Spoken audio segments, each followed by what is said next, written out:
శ్రీ సూక్తి channel వీక్షిస్తున్న వారందరికీ నమస్కారం అండి. విస్తరాకు మనిషి జీవితం అదేంటో తెలుసుకుందాం. విస్తరాకును ఎంతో శుభ్రంగా ఉంచుకుని నీటితో కడిగి నమస్కారం చేసుకుని భోజనానికి కూర్చుంటాము. భోజనం తినే వరకు ఆకుకు మట్టి అంటకుండా జాగ్రత్త వహిస్తాము. తిన్న మరుక్షణం ఆకును అంటే విస్తరిని మడిచి దూరంగా పడేస్తాం. మనిషి జీవితం కూడా అంతే. ఊపిరి పోగానే ఊరి బయట పారేసి వస్తాము. విస్తరాకు పారేసినప్పుడు సంతోషపడుతుంది. ఎందుకంటే పోయే ముందు ఒకరి ఆకలిని తీర్చటానికి తను ఉపయోగపడ్డానులే అన్న తృప్తి ఆకుకు ఉంటుంది. సేవ చేసే అవకాశం వచ్చినప్పుడు మీరు అందరూ సేవ చెయ్యండి. మళ్ళీ ఎప్పుడైనా చెయ్యొచ్చులే అనుకొని వాయిదా వేయకండి.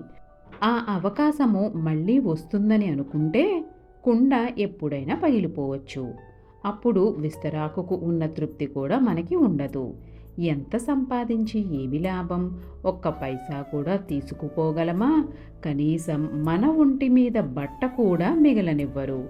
అందుకే ఊపిరి ఉన్నంత వరకు నలుగురికి ఉపయోగపడే విధంగా జీవించండి. ఇదే జీవిత పరమార్థం. సర్వం శ్రీకృష్ణార్పణమస్తు. లోకా సమస్త సుఖినో భవంతు.